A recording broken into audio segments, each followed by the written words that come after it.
Hi, everybody. Welcome to another Prog Report podcast interview. This is Roy. My guest on this episode is Andy Tillison, who's back with a new album as The Tangent for One. The album's called To Follow Polaris, comes out on May 10th. There's a couple of singles out now. Had a chance to talk with Andy about the making of the album, why he decided to go it alone this time around, and a whole lot more. But before I get started, just a reminder to subscribe to our YouTube channel, wherever you get your podcasts. Follow us on progreport.com and on all our socials. And now my chat with Andy Tillison of The Tangent. How are you? I'm very well, thanks, Roy. Yeah, how are you? Good. Good to see you. Yeah, nice to see you too. Sorry. How do you get into that room? My goodness. With a certain amount of difficulty. Hey, never mind. How do I get into the room? How do I do what I do when I get into it? Well, we'll get into all that too. But everything going all right? Yeah. With you over there? Yeah, everything's fine. Yeah, I'm really enjoying this release, and it's been great. I've talked to a lot of people, and it's been a lot of fun. So yeah, it's all going well. Yeah, I have to say it's sometimes, I mean, everything you've always done has been of a certain quality, and you know what to expect, and it's always very, very good. But then sometimes, I don't know, some albums click more than others for whatever reason. Some songs click more than others, and I just think this release has been, I don't know, maybe the best album you've done as The Tangent in I don't know, forever for me. I just think it's brilliant. Well, it's been it's been very enjoyable for me to make. Sorry about the coughing, but it's been an adventure too. It's taken a long time, and I'm always a person who's affected by what's going on in the world around me, and of course, like there's been one hell of a lot going on. Well, there's certainly no shortage of material to choose from, right? No shortage of material at all. Just keeps on one after the other. There's a song. I haven't got time for that one. It they just come on. I mean, yeah, no, it's great to have people like you that can write, actual good lyrics with a message speaking about something, and sometimes the lyrics for me wash over. It does. So sometimes it matters, sometimes it doesn't. But always pay attention to what you're writing about, and always find it really interesting. Oh, I'm glad you do. I mean, it's not for everybody, and some people when they listen to albums don't even listen to the music, Yeah, exactly, lyrics sure. at all. They just listen to the music, and even I do that because, like, for me, because I take so much notice of lyrics, I'm always trying to think what are they trying to say here and everything, and then suddenly I'll put on an Italian record, and I haven't got the first idea what they're talking about at all, and it's kind of nice. I can kind of switch off. I don't have to think about what the lyrics mean. I can just enjoy the music. So I understand people who do that. I can Yeah, for sure. totally Yeah, get it. it works. It Enjoy works the every music. way. But I want to make sure we announce the record. So it's actually under Tangent for One in parentheses. You should note that. And the album's called To Follow Polaris. It comes out on May 10th, which is just a few weeks away as we're doing this. There's been a couple of singles out so far. The North Sky, and one called The Single, which is a great name for a track to go out. But let's go back to the beginning of this one because The Tangent had always had various different members, and then there's been sort of a set lineup for the last few albums mostly. But on this one, you've come out in a lot of interviews and said you've worked on this one completely yourself. So what was the beginning of that process, and how's that been for you?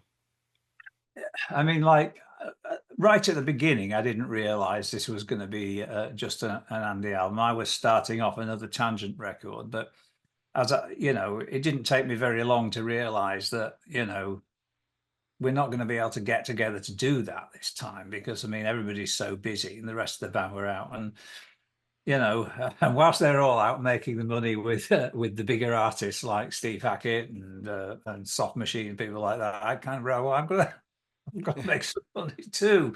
So we agreed. I spoke to everybody, and we made the agreement that I would make this album. And in the end, it doesn't do us too much harm because, I mean, the band's been around for 22 years. It's made 13 albums now. And, every so often, shaking the tree to see what falls out isn't necessarily a bad idea, Yeah. just do something a bit different, or if you like, go off on a tangent, and that's exactly what we did, just they got on with their lives, I got on with doing this, and we will get back together again for the 14th Tangent album, which I've got big plans for. Right. Um, that'll happen in the future. But yeah, this was a voyage of discovery and understanding. I think that despite the fact that the guys weren't with me, they were kind of with me because, I was constantly asking myself, what would they have done? How can I do it like them? How can I do it not like them? How can I, all that sort of thing. Right. And so they were very much in my mind, and a kind of like unseen presence in the studio around me. That's how it ended up.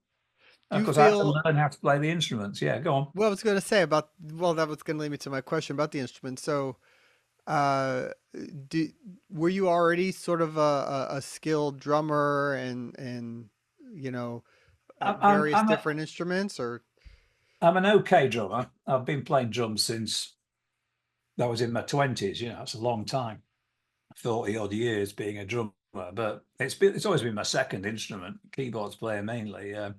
So I was okay with the drums. They're not as flashy as some of the drummers we've had in the Tangent. Certainly not like Steve. Certainly not like Zoltan. Certainly not. But I knew what I wanted them to do, and therefore was able to sit there and get it right and stick to what I can do rather than overreach. If you see what I mean, that was an important thing. But that was the drums. So I had no problems with that. But bass was the big one because I just didn't really know the bass instrument. I mean, although I play a bit of guitar, I found that actually the sheer energy required to push the strings down on a bass guitar was a very, very difficult thing to learn. Of course, I ended up really hurting my hands and getting a lot of repetitive stress and blisters and all that sort of stuff. right? And of course, progress was slow. I mean, I've got the Tangent normally has one of the best bass players the world has to offer as our bass Right. player, Right. and I in effect decided to replace him with a complete beginner. But the thing is that while I am a beginner on the actual bass guitar, I'm certainly not a beginner in terms of composition. I knew what I wanted that bass to do. Um, and because I knew what I wanted it to do, all I had to do was sit down, use an enormous amount of time to just make it do what I wanted it to do. Just And work up to it until it yeah, so I works. worked up to it, learnt the parts, played them again and again and again until I'd got what it was I was looking for in the first place. So in the end, it sounds okay. If you gave me it with a live band and said, "Okay, play the bass," I wouldn't have the first idea what to do, but managed it in the studio. Yeah. So how do you track a 20-minute song like the anachronism on something like this? Because I imagine if you're doing if you were going to be playing, let's say, AC/DC or something like that, that's much easier to do as one person, right? Because the drum beat doesn't stay, it doesn't change at all the whole song. The Yeah. guitars may be doing the same thing the whole song. Easier to track maybe by yourself. Ironically, they've never done that. It's always five people. But with these kind of songs, there's so many changes and so many parts and so many things going on. How Mhm. hard was it to lay down the drums, then do the keyboards, then decide, oh wait, I want to fix this one part and go back and forth. Like, I mean, it had to have been really hard. Of course, it's not what I would call anything easy. It's just something that I've been doing for a really long time in my life. In fact, I've kind of I started putting together long pieces, and complicated pieces 40 years ago, and quite how it happens nowadays, it's just normal. But I think the way I would try and explain it is that it's a bit like writing a novel. If you're writing a story, you have different characters in it. Let's say you've got a murderer, you've got a cop who's trying to solve the murder, you've got a victim, you've got the victim's family and all the different suspects. Yeah. And those are all characters.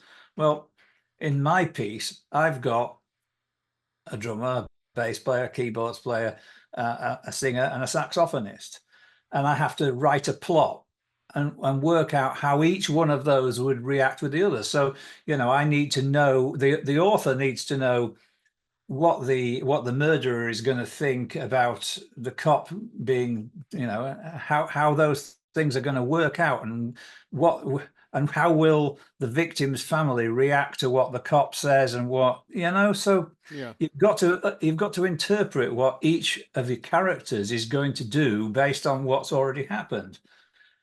And I kind of just think like that now, so if the bass is going to do this means the drummer will probably do that, and it just eventually works it all out. And it did lead to some amusing moments where my bass player and my drummer fell out over a certain rhythm, which the drummer said should be like this, and the bass said no, it shouldn't. Now, of course, both of these people are me, but it felt very differently to that when I was playing the bass and thinking, no, that should be more like this. Duh, duh, duh, duh, duh, duh. And then so I eventually persuaded the drummer to go back and look at it again. And the drummer disagreed. Thought, no, what I was doing was better.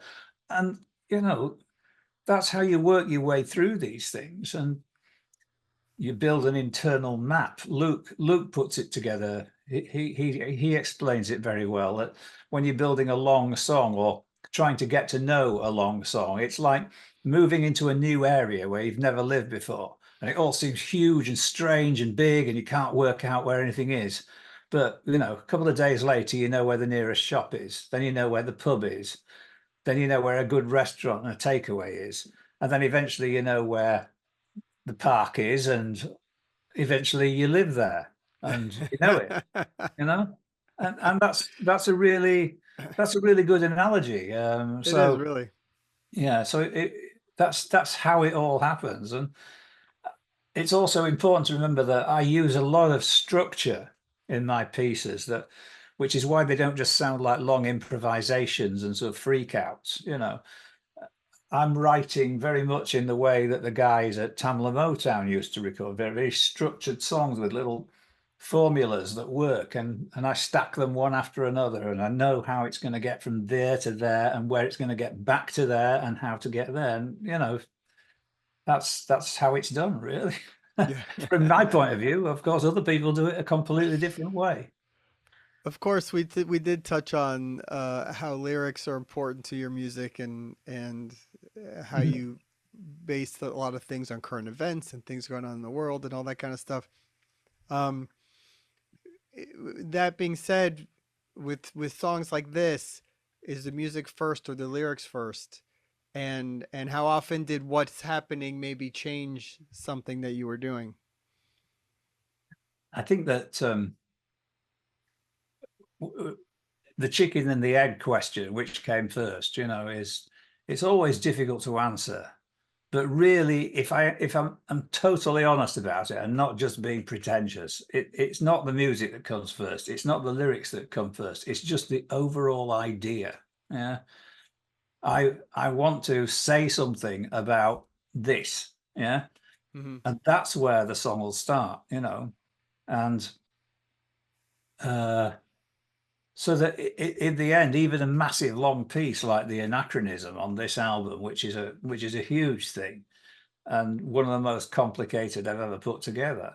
Even that just started off as an idea, and I could kind of see what I wanted it to do and where I wanted it to go.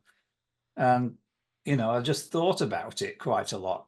And then, one day started to actually make it happen. And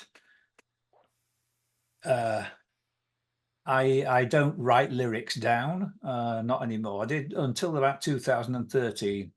Nowadays I do. I was very inspired by some American rappers who do what's called freestyling, and that they would just set the microphone up and just start to rap. And I kind of thought, I wonder if I could use this. And Wow, really? so I started the idea of just approaching the microphone and singing what came out of my thoughts.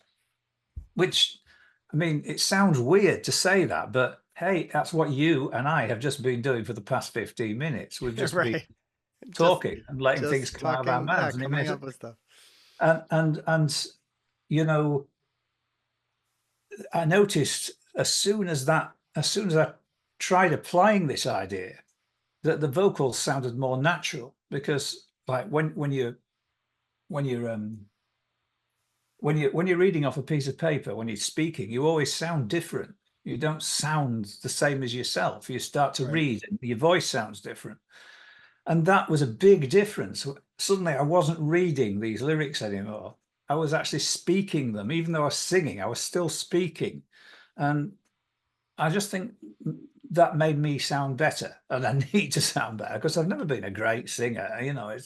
That's not what I am. I'm a composer, and so that if I can make my vocals sound better to people, that's something I'm going to try to do. And it So really did so work. you And have the let's say the demo tracks that you're working on, and you're listening to them, and then you just step up there and you say, okay, you figure this song is about politics or whatever it is, and then you just start singing along. But at some point, then you start to say to yourself, okay, that line was good, that part was good, and then I guess it sort of molds into something eventually. yes, of course, there are there are lines where I kind of think I didn't like that line, Right.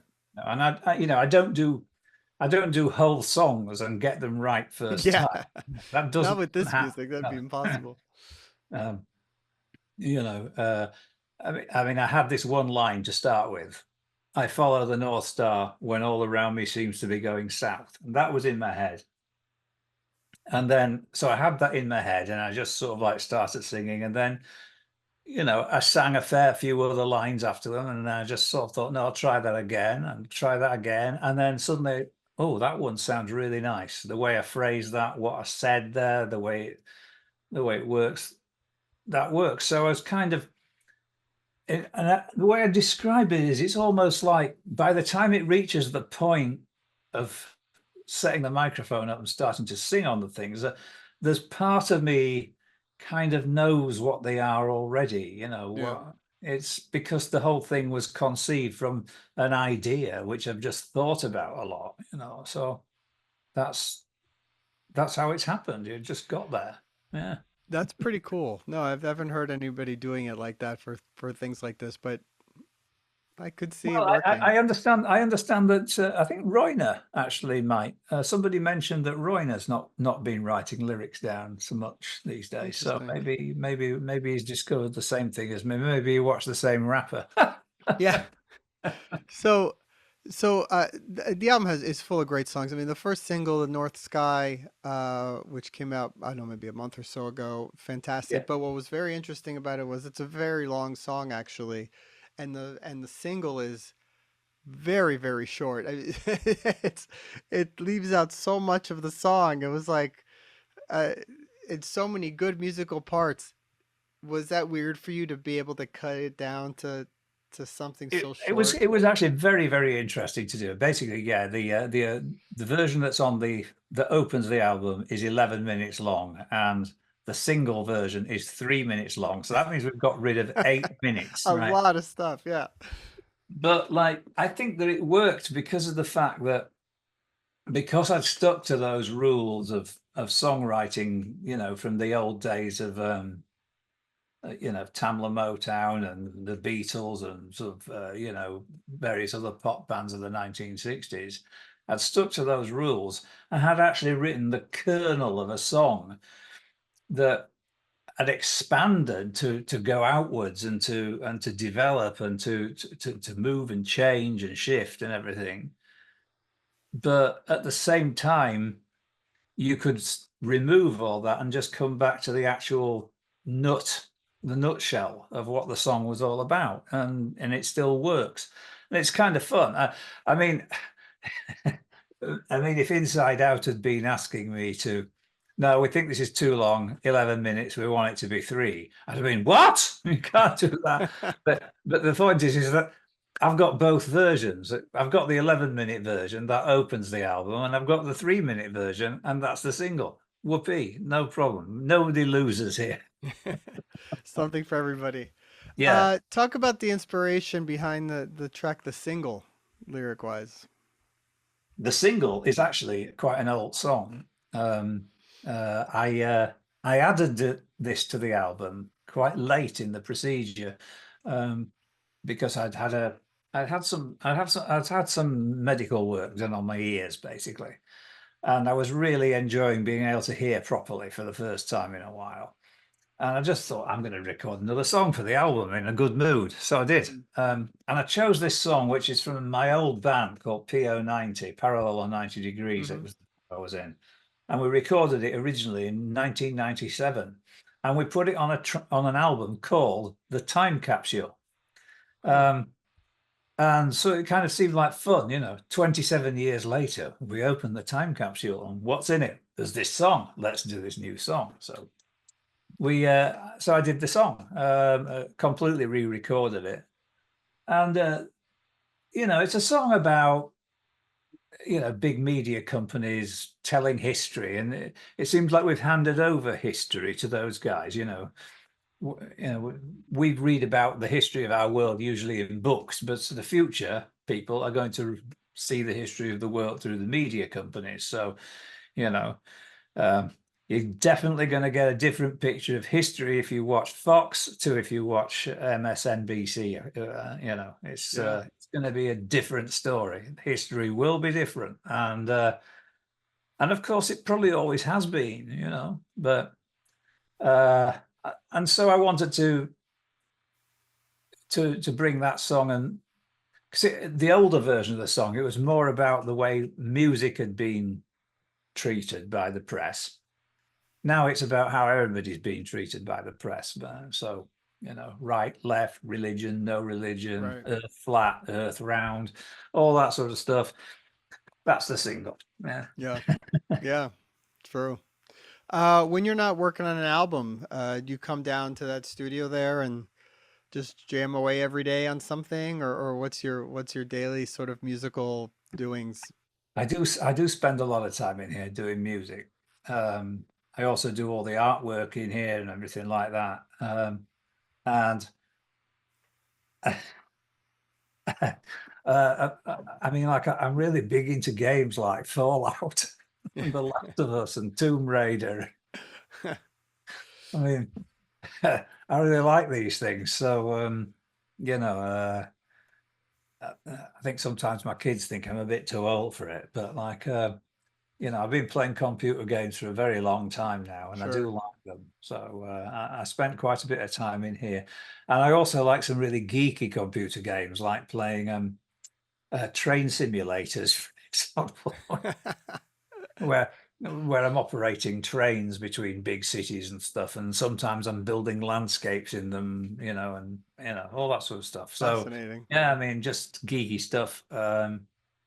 Because I've always enjoyed being a geek, really. I think that's just just who I am, really. It's fun.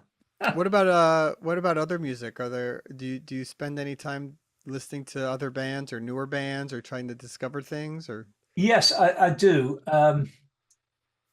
And up till about 2015, I used to listen to a great deal of modern prog music, because I wanted to find out what the other guys were doing. And I think that gradually I come to the conclusion that an awful lot of us aren't listening to each other anymore.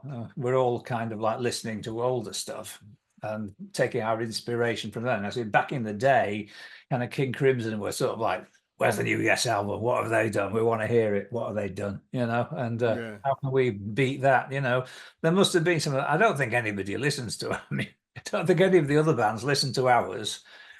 And I did a lot of listening to theirs until, then gradually I thought, well, maybe I ought to listen to somebody different because, and I've been, I spent most of my time now listening to sort of like really good jazz fusion, um, a lot of EDM, electronic dance music, a lot of kind of drum and bass, jungle sort of stuff, the really technical stuff like Square Pusher. I really like Groove Armada and Faithless, and people like that, who are taking music somewhere. These are all quite old now, I mean, Hmm.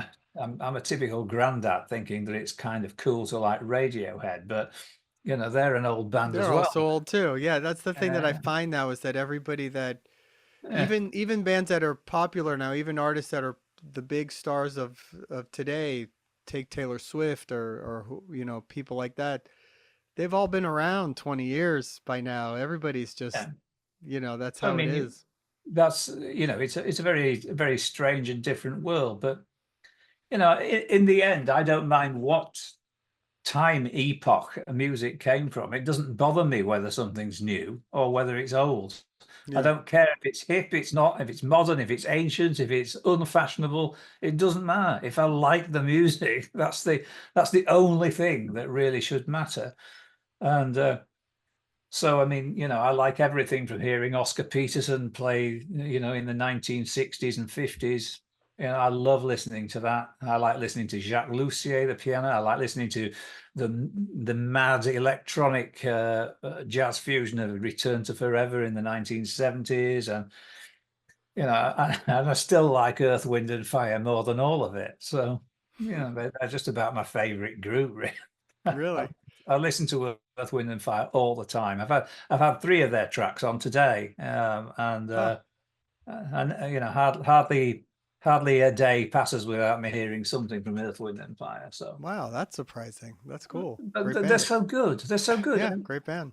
those bands, you know, I was saying this in another interview the other day. Actually, that those bands like Commodore's, Earth, Wind and Fire, and stuff, they were kind of like Prog's sister, Prog's brother, whichever you want to say. I Well, mean, the playing was top the notch. I playing was mean, it was absolutely amazing. amazing, Yeah. stunning bass playing, stunning drumming, and they were Hmm. using kind of fantasy artwork. Yeah, synthesizers sound familiar? Synthesizer, fantasy artwork, amazing Just a bit more musicians. groovy. That's Yeah, all. just more Yeah. groovy. And the thing is that to be very old fashioned and sexist. If you were a young man and you were sort of like looking to meet somebody of the opposite sex, you wouldn't usually find them at a Yes gig, would you? You'd find them at a place where they were playing Earth, Wind and Fire. Yeah. Much greater odds. Yeah, you're probably right. So, I've got a great affinity for that kind of music. But, I just love so many different types. And, I just don't know where to start. Uh, I Yeah. mean, Desert Island Discs, I mean, I'd need Desert Island genres, never mind discs. I'd need to, okay, which genres can I take to Do this you do Desert you have Island? a large CD or vinyl collection?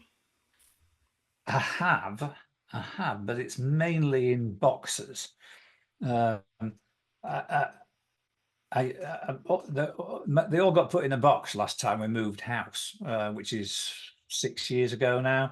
So I put them all in boxes. They all came to the house with me, and I never took them out again because I transferred them all to my hard disks. Um, and so, in fact, that little black box there that I'm pointing to now, that black box there, that's got that's got my entire CD collection on it, and the multi-track masters for every album going back as far as Le Sacco de Travail, all in that black box. So you can see it saves an awful lot of room. Indeed. Yeah.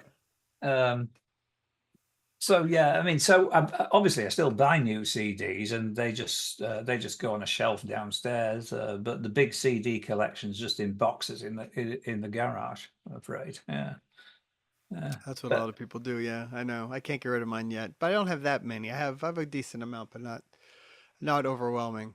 But anyway, again, the new album To Follow Polaris comes out on May 10th.